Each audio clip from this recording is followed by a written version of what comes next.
के सिवाय, अरे तुमको हमारी उम्र लग जाए। अरे तमन्ना यही है,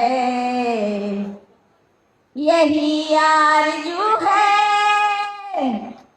अरे तमन्ना यही है। पूछो क्या कि बेटा अभी मैंने जी भर के देखा नहीं है, अभी मैंने दिल भर के देखा नहीं है। आ गए नील चट्टे और तेल चट्टे दिख नहीं रहे यहाँ पे, यही जंतर मंतर है। ये वाला पीछे दिखा दो भैया, पीछे दिखा दो। और भैया मनुवाद की जय हो, ब्राह्मणवाद की जय हो।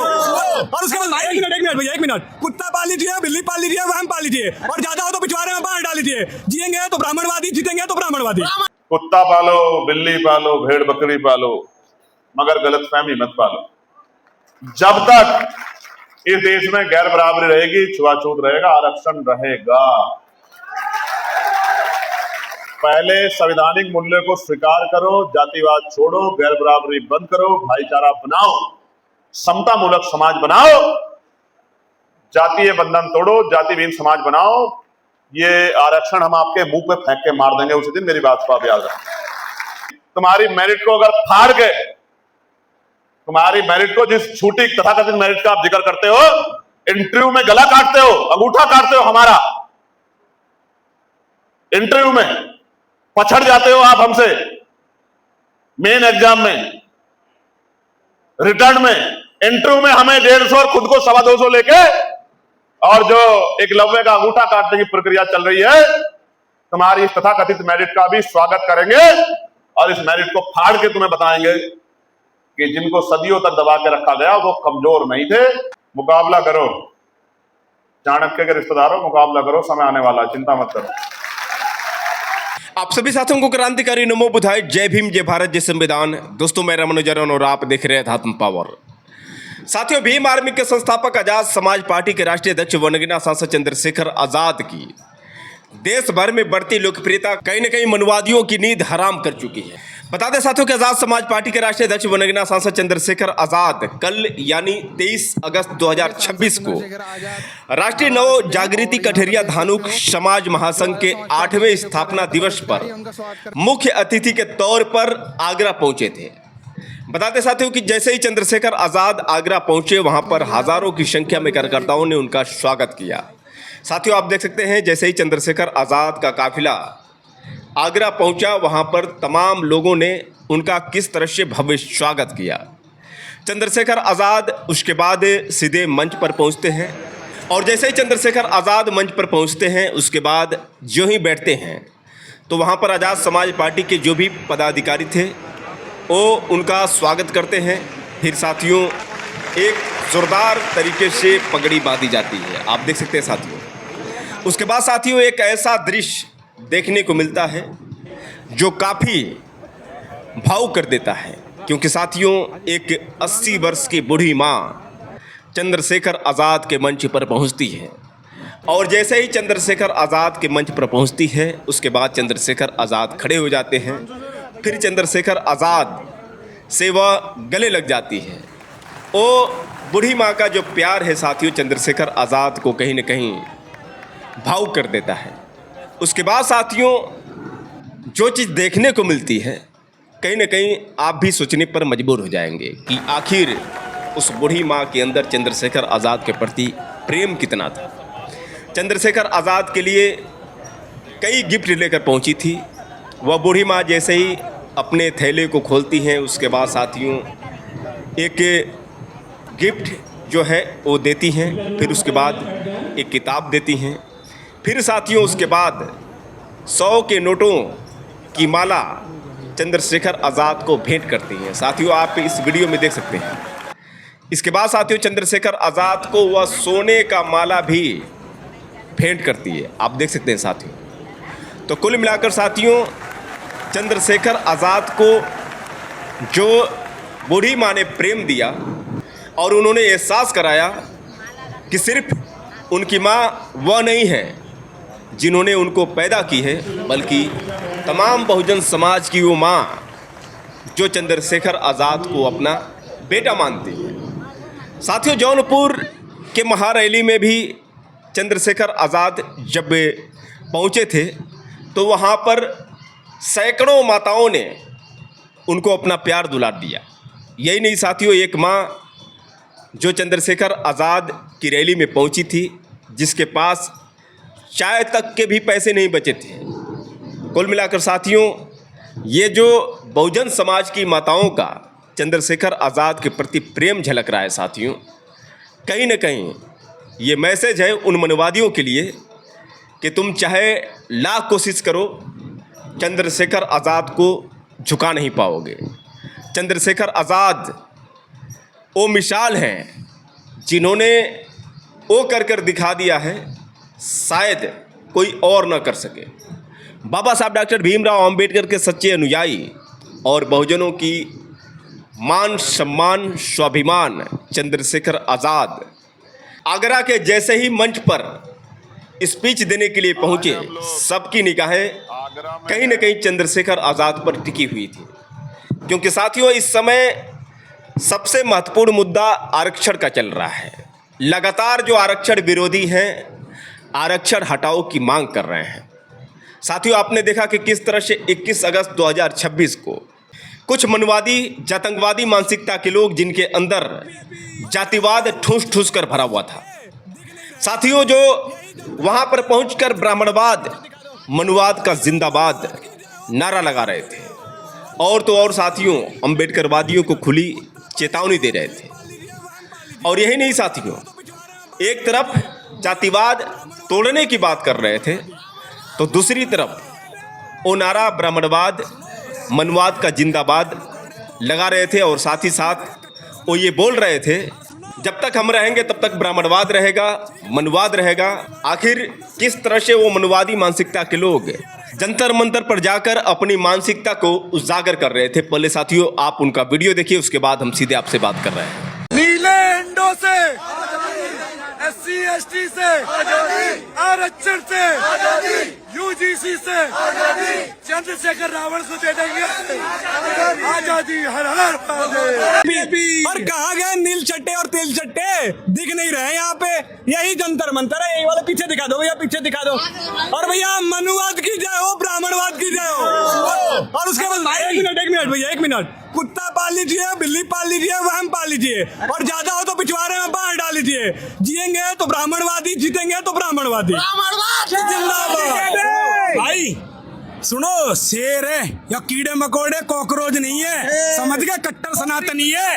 और सुनो, न तो हम दंगा करने वाले, ठीक है ना, देश को तोड़ने वाले। हमें सनातनी देश से भी प्यार है, अपने धर्म से भी प्यार है। जो भी हमें जातियों में तोड़ेगा, उस सरकार को हम उखाड़ फेंकने का काम करेंगे, ये याद रखना।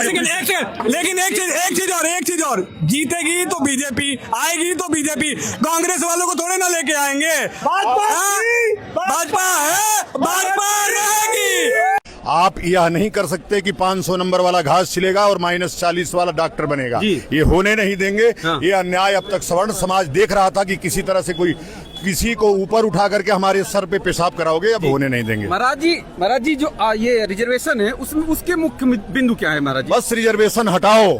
कोई दूसरी मांग ही नहीं है। रिजर्वेशन हटाओ। राजा के समक्ष, संविधान के समक्ष उसकी प्रजा समान होती है। कोई ऊंच नीच नहीं होता है। परीक्षा में 500 नंबर वाला भी जाना चाहिए, और जो उससे कम पाए उसको नहीं जाना। महाराज जी सरकार आपकी है, योग्यता हमारी नहीं है। हमारी होती तो हम परमिशन के लिए घूम रहे होते। यह मोदी की सरकार है, ये अम्बेडकर की सरकार है, इसलिए हमको नहीं मिल रहा है। अगर अम्बेडकर की सरकार न होती तो ये हमने बटन दबा करके मोदी को। तो दोस्तों आपने देखा कैसे जो भी जातंकवादी और मनुवादी मानसिकता के लोग वहाँ पर पहुँचे थे, उन्होंने कहीं न कहीं अपनी औकात दिखा दी, और उन्होंने एहसास करा दिया कि उनकी लड़ाई कहीं न कहीं अम्बेडकरवादियों से है, और उनकी जलन जो है बहुजन समाज की उन्नति से है, बहुजन समाज के विकास से है, और तो और साथियों चंद्रशेखर आज़ाद की बढ़ती लोकप्रियता से है। क्योंकि साथियों चंद्रशेखर आज़ाद का जो खौफ है इनके चेहरे पर साफ नजर आ रहा था। चंद्रशेखर जैसे नेता है जो कहते हैं कि भाई आरक्षण खत्म नहीं हुआ। चंद्रशेखर है क्या? चिटपिटी है, चिटपिटी है। दम हो तो सामने आए। फोड़ देंगे, पता नहीं लगेगा। फोड़ फाड़ के जाने कहाँ फेंक देंगे।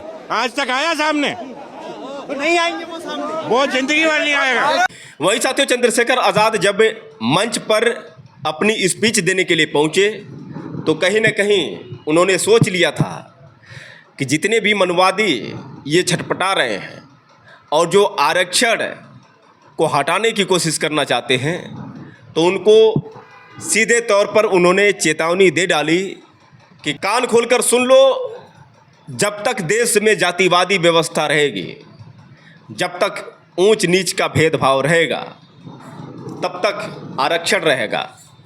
जिस दिन तुम जातिवाद को ख़त्म कर लिए, जिस दिन तुम अपनी बहन बेटी की शादी दलितों से करने लगे, उस दिन आरक्षण को हम तुम्हारे मुंह पर मार कर फेंक देंगे।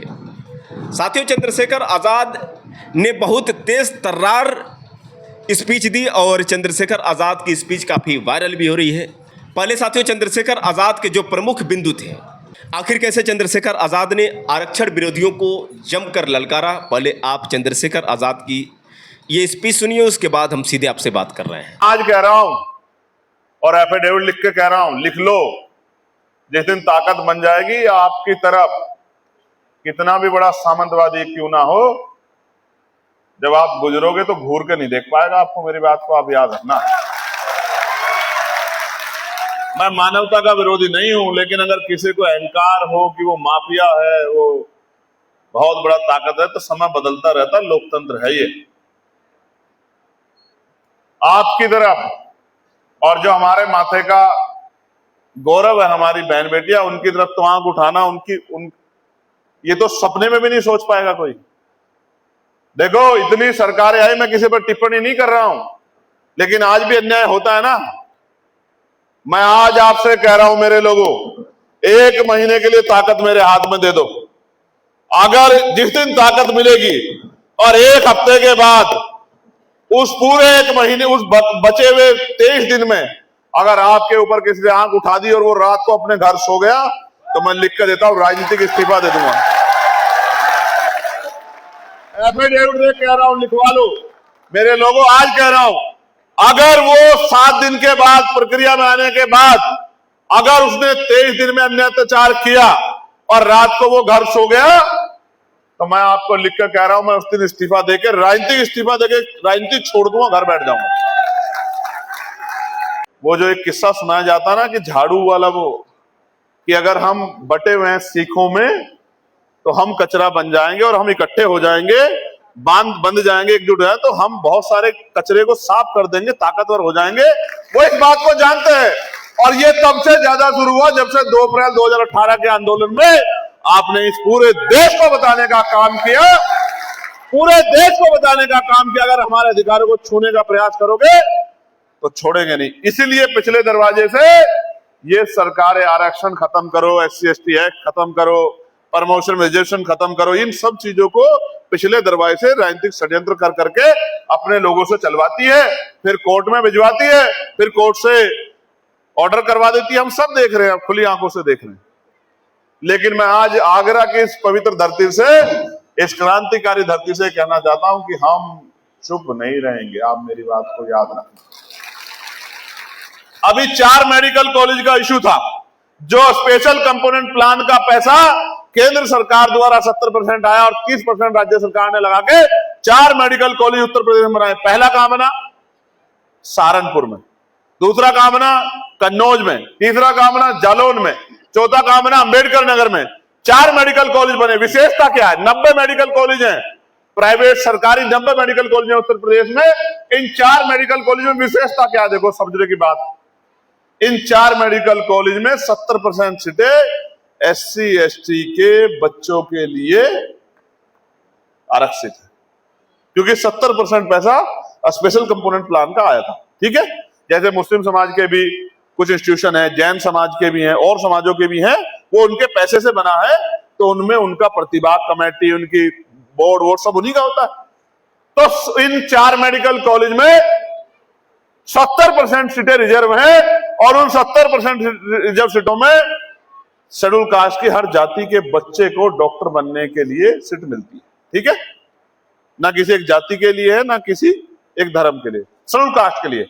अब क्या हुआ, पिछले साल एक लड़की चली गई कोर्ट में कि साहब देखो यहाँ 70% रिजर्वेशन है, इसलिए मुझे सीट नहीं मिल रही है। कोर्ट ने ऑर्डर कर दिया कि भाई 70% रिजर्वेशन नहीं हो सकता, बिना जानकारी के, बिना किसी बात के स्टे लगा दिया। और इस बार मेडिकल कॉलेज के बच्चे आंदोलन कर रहे हैं, जो बच्चे जिनको सीट चाहिए भी नहीं, जो पढ़ रहे हैं। एक बात इंपॉर्टेंट बात है, ये जाते हैं अनिकेत और उनकी मदद करने के लिए। लेकिन देखो गजब की बात सुनो, एक डॉक्टर प्राइवेट मेडिकल कॉलेज में एक डॉक्टर बनाने के लिए, एडमिशन कराने के लिए करोड़ों रुपए की डोनेशन चाहिए, और प्राइवेट मेडिकल कॉलेज में करोड़ों रुपए फीस लगती है। तो 200 डॉक्टर कम बनेंगे हमारे, अगर ये हमारी 70% सीटें इन 4 मेडिकल कॉलेज में चलेगी। कितने डॉक्टर? 200। कितने डॉक्टर? 200 डॉक्टर कम।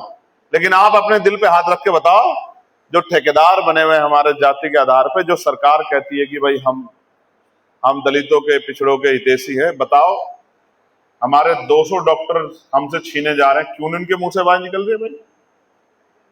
क्यों नहीं निकल रही? 69,000 शिक्षक भर्ती में 20,000 पदों पे जो घोटाला हुआ, हमारे 20,000 टीचर जो बनते हैं SC ST OBC के, वो घोटाला आपने कर लिया। मैं ये बात समझाने की कोशिश आपको कर रहा हूं कि हम मिलके भी 200 करोड़ रुपए इकट्ठा नहीं कर सकते हैं। जितने लोग हम यहां मौजूद हैं, अगर हम मिलके एक एक पैसा भी जुटाए तो 200 करोड़ रुपए इकट्ठा नहीं कर सकते भाई। लेकिन 200 करोड़ जो इकट्ठा करके 200 डॉक्टर बनाने का प्रयास हम करेंगे, वो ताकत हमसे छीन ली गई, सिर्फ और सिर्फ ये दिखा के कि हिंदू हिंदू भाई भाई। हम तब तक भाई हैं जब तक हम आपकी पार्टी को वोट कर रहे हैं, आपके साथ धर्म का नारा लगा रहे हैं, आपके कहीं से मुसलमानों के सामने तन के खड़े होके लाठी डंडे लेके खड़े हैं। लेकिन जब हमारे बच्चों के हक अधिकार की बात आएगी तो मुसलमान नहीं आ रहा वहां आरक्षण का आंदोलन के खिलाफ आंदोलन करने, SC ST एक्ट के खिलाफ आंदोलन करने। SC ST एक्ट उस पर लगता है जो अपराध करता है, जो अपराध नहीं करता उस पर SC ST एक्ट नहीं लगता। और ताकतवर लोग SC ST एक्ट का दुरुपयोग कर सकते हैं, कमजोर नहीं कर सकता है। हमारा तो 90% समाज कमजोर है, ठीक है। हम तो थाने में जाते डरते हैं हमारे लोग, अब तो जाने लगे। ये जब से भीम आर्मी के लोग काम करने लगे हैं, ये नव जागृति कठेरिया धानुक समाज महासंघ के लोग काम करते, तब से थाने में जाके आंख से आंख मिला के बात करने लगे। ऐसा चलो क्यों भाई FIR क्यों लिखी? वो कहता है कि जी लिख रहे हैं। कब लिख रहे हो? FIR लिखो इनकी, FIR लिखो और बताओ गिरफ्तारी कब करोगे, वरना आंदोलन हो जाएगा। तो कहते हैं यार ये नीले पटके वाले हैं तो FIR लिखनी पड़ेगी। समझ रहे हो? लेकिन सोचो जब ये नहीं थे संगठन, तो जिन नेताओं को वोट कहते थे वो कहते हमारी सरकार नहीं है। भाई सरकार नहीं आएगी तो क्या समाज को बढ़ने के लिए छोड़ दिया जाएगा? नहीं, सरकार नहीं है तो सड़कों पे लड़ेंगे, आवाज उठाएंगे, आंदोलन करेंगे, मूवमेंट चलाएंगे। और जिस दिन सरकार आएगी, मैं गारंटी से कहता हूं थाने का दरवाजा नहीं देखना पड़ेगा मेरे लोगों। मेरी बात को आप याद, फिर तो इधर से एक फोन आया करेगा बूथ के वर्कर का कि साहब ऐसी वहां एक घटना हो गई है, या उनकी पेंशन नहीं बंधी, या उनका मकान गिर गया, कोई ऐसी वो होगी, तो तत्काल वहां से फोन आया करेगा अनिकेत जी का कि सुनो अगर शाम तक ये तैयार नहीं हुआ तो शाम के बाद बोरी बिस्तर बांध लेना, किसी और जिले में कटेगी, सुबह सूरज कहीं और निकलेगा। तो फिर वो क्या करेंगे? वो करेंगे जो हाथरस के समय हमने देखा। जब हम हाथरस के परिवार से दूसरी बार मिलने के लिए गए तो बड़े बड़े गड्ढे हो रहे थे, गंदगी पड़ी हुई थी। रात को 1:30 बजे हिमांशु जी ने मुझे उठाया कि भाई साहब कुछ देखोगे उठ के? मैंने क्या कि वो सेक्रेटरी भी आ गया, ADM भी आ गया, SDM भी आ गया, प्रधान भी आ गया, और रात को सड़क बना रहे हैं। भाई साहब आओ दिखाता हूं आपको। मैं उठ के गया 2:30 बजे, तो सड़क बन रही है। ये हमने तब सुना था कि कभी मुख्यमंत्री आता है तो सड़क बना देते हैं रात की रात में, अधिकारी पूरी रात बेलचा लेके खड़े होते हैं उनके पास कि भाई बनाओ बनाओ, सुबह का दौरा है, ठीक है। तो हमने कहा भाई बात तो सही है, अगर सरकार अपने पे आ जाए तो फिर तो भाई हो सकता है। मैं आज आपको कह रहा हूं, ये जो हमारे साथी स्कूल ठीक करो आंदोलन चला रहे हैं, 3 साल पहले अधिवेशन में मैंने भीम आर्मी के साथियों को कहा था कि आप 1 लाख पाठशालाएं देश के अंदर खोलो दिल्ली से, क्योंकि शिक्षा के हालात बहुत खराब। और आप जानते हैं ये तो बेचारे अब आंदोलन चला रहे हैं। जब से मैं सांसद बना हूं लगातार कॉलेजों का दौरा करके, कॉलेजों में किस तरह के, स्कूलों में किस तरह की व्यवस्था है उनकी जांच करके, जो नहीं होती अपने आप से भी करता हूं और अधिकारियों को कह के वो करवाने की कोशिश करता हूं। और 6 महीने पहले से मैं सबसे कह रहा हूं कि कक्षा 1 से 12 तक की पढ़ाई मुफ्त करो और क्वालिटी एजुकेशन दो। हमारा बच्चा सरकारी स्कूल में जहां 6 सब्जेक्ट है और 2 टीचर हैं, बिल्डिंग का ये नहीं पता, कभी बच्चा किताब की तरफ देखता है, कभी बिल्डिंग की तरफ देखता है कि कब बिल्डिंग ऊपर से गिर जाएगी, पसीने में लथपथ है, कमर में बैग डाल के कई कई किलोमीटर जाके जो है स्कूल पहुंचने का काम कर रहा है। रास्ते खराब हैं, 1-1 फीट गारा हो रहा है और कोई पूछने वाला नहीं है। बस मिड डे मील का खाना खिला के, वो भी पानी वाला खाना खिला के, और ये दिखाते हैं कीड़ों वाला खाना खिला के कि बहुत अच्छा काम कर रहे हैं। इसलिए मैं कह रहा हूं कि एक बच्चा सीबीएसई बोर्ड में पढ़ेगा, एक गवर्नमेंट बोर्ड में पढ़ेगा, वहां टीचर नहीं है। टीचर, आज मुझे 2 टीचर मिले, कह रहे हैं भैया एतमादपुर विधानसभा में कि शिक्षण कार्यों को छोड़कर सारे कार्य करवाती है सरकार हमसे, बस शिक्षण कार्य नहीं कराती। और हम नौकरी लगे हैं, महापुरुषों कर्ज उतारना चाहते हैं, अपने बच्चों को पढ़ाना चाहते हैं, लेकिन हमसे सारे काम करवाती, बस शिक्षण कार्य नहीं करवाती सरकार। तो भैया कोशिश करो कि राज्य में आ जाओ, हमें पढ़ाने का मौका दो। हम इन प्राइवेट स्कूलों का मुकाबला सरकारी स्कूल से करके दिखाएंगे, क्योंकि हम इन्हीं से निकल के आए। इसलिए कह रहा हूं, जब तक शिक्षा नहीं लोगे, जब तक सामाजिक जिम्मेदारियों को नहीं समझोगे, और जब मैं अपनी बात को खत्म करने की तरफ आगे बढ़ रहा हूं, तो एक बात मैं आप सबसे कहना चाहता हूं। 100 आरोप लगेंगे, 100 तरह की बातें की जाएंगी, लेकिन जब भी कोई बात हो धैर्य रखकर इंतजार करना। जब जब मेरी कलम उठेगी वो आपके पक्ष में उठेगी, कभी मेरी कलम आपके खिलाफ नहीं उठेगी। मेरी बात को आप याद रखें। दूसरी बात जो अति महत्वपूर्ण है वो ये है, आप बहुत पैसे वाले हो सकते हैं, बहुत पढ़े लिखे हो सकते हैं, आप देखने में बहुत सुंदर हो सकते हैं, शरीर में बहुत बलवान हो सकते हैं, आप बड़े व्यापारी हो सकते हैं, आप पे बहुत जमीन हो सकती है, आप बहुत बड़े अधिकारी हो सकते हैं। अगर आप समाज से जुड़े हुए नहीं हैं, अगर आप बुरे वक्त में समाज का हाथ नहीं पकड़ते हैं, अगर आप समाज के दुख सुख में नहीं खड़े हैं, तो समाज के लिए आपका कोई योगदान नहीं है, तो समाज को आपकी कोई जरूरत नहीं।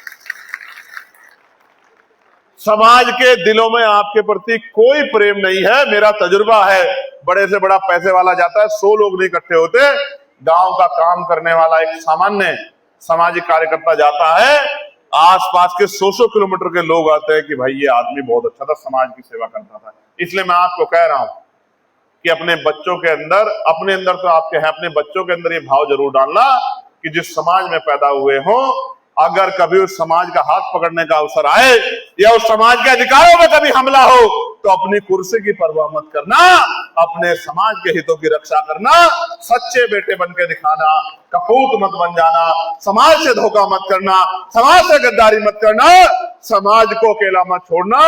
ये समाज बहुत भरोसा करता है और हर बार ठगा जाता है, हर बार भरोसा करता है, हर बार ठगा जाता है, हर बार भरोसा करता है, हर बार ठगा जाता है। कोई तो सवेरा आए कि इस बार समाज ना ठगा जाए, कोई तो सवेरा आए कि नेता समाज के लिए हो, समाज का यूज करने के लिए ना हो। नेता समाज को देना चाहता हो, सिर्फ समाज से जात के नाम पे लेना ना चाहता हो। एक दिन ऐसा आएगा, मेरा विश्वास आप याद रखना। मैं पुनः आपको बधाई देता हूं, आपके इस प्यारे संगठन के लिए मंगल कामनाएं करता हूं। और आप कह रहे थे कि भाई हम खून देंगे, विश्वास करो अब जो आने वाला समय वो आपका, उसमें आपका खून बहाने के लिए लोहे का गुर्दा चाहिएगा, जो अभी मां के कोख से जन्म नहीं होता, क्योंकि अब अगर खून कोई बहाएगा तो वो चैन से नहीं बैठ पाएगा। याद रखना मेरी बात। मैं गया था बिहार, बेटी का नाम था ज्योति पासवान। उसकी रेप करके हुई थी हत्या। जिला है दरभंगा। जिस व्यक्ति ने की थी, ये मुझसे कहा गया अधिकारियों द्वारा कुछ कि वो बहुत ताकतवर आदमी है, सांसद जी का खास है, उसको गिरफ्तार नहीं कोई कर पाएगा। हम धरना देके आईजी के दफ्तर में गए, पता करा लेना आप, दरभंगा जिला, मैंने इसलिए बता दिया आपको, बाढ़ आई हुई थी, खूब बात हुई, आंदोलन हुआ, फिर वार्ता हुई, तो मैंने कहा 20 दिन आपके, 21वां मेरा, 19 दिन तक फोन नहीं करूंगा, 20वें दिन फोन करूंगा। और अगर 20वें दिन तक ये गिरफ्तार नहीं हुआ तो 21 दिन के बाद जो होगा उसके जिम्मेदार आप। 18वें दिन फोन आया मुझे आईजी का, गिरफ्तार कर लिया भैया। और सिर्फ गिरफ्तार नहीं किया भैया, जेल भेज दिया।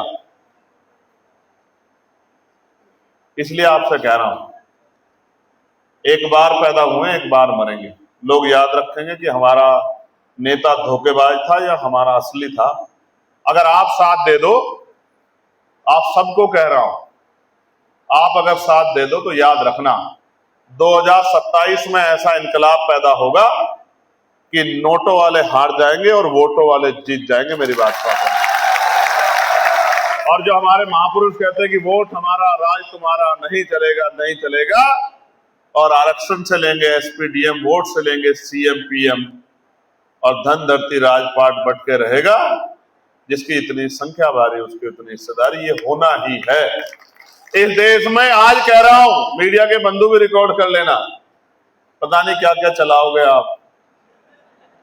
बहुजन मीडिया के लोगों का तो धन्यवाद बहुत बहुत, पता नहीं कौन कौन सा स्टेटमेंट मेरा चलाओगे यहाँ का। याद रखना मेरी बात को, नोट कर लेना। कुत्ता पालो, बिल्ली पालो, भेड़ बकरी पालो, मगर गलतफहमी मत पालो।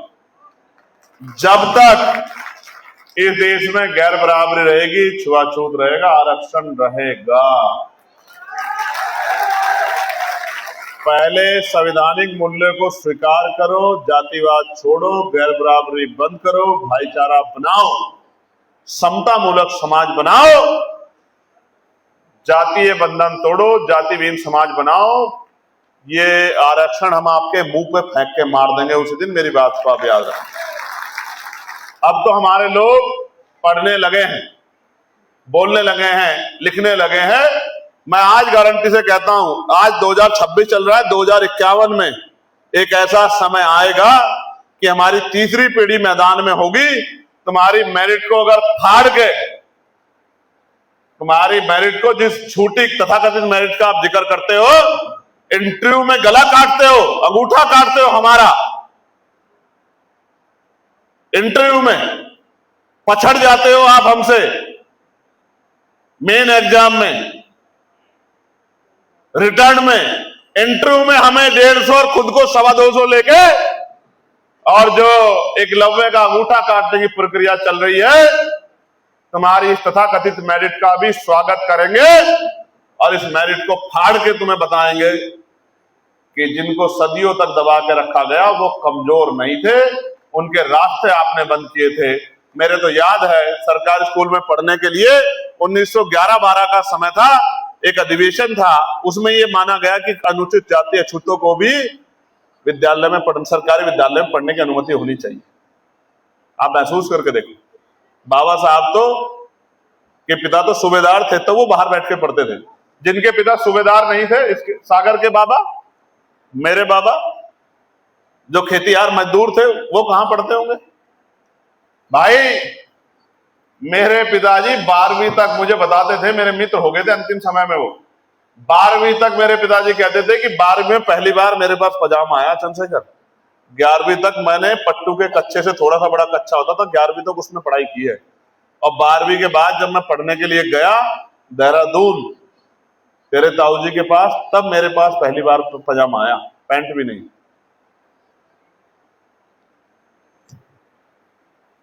मुकाबला करो, चाणक्य के रिश्तेदारों, मुकाबला करो, समय आने वाला, चिंता मत करो।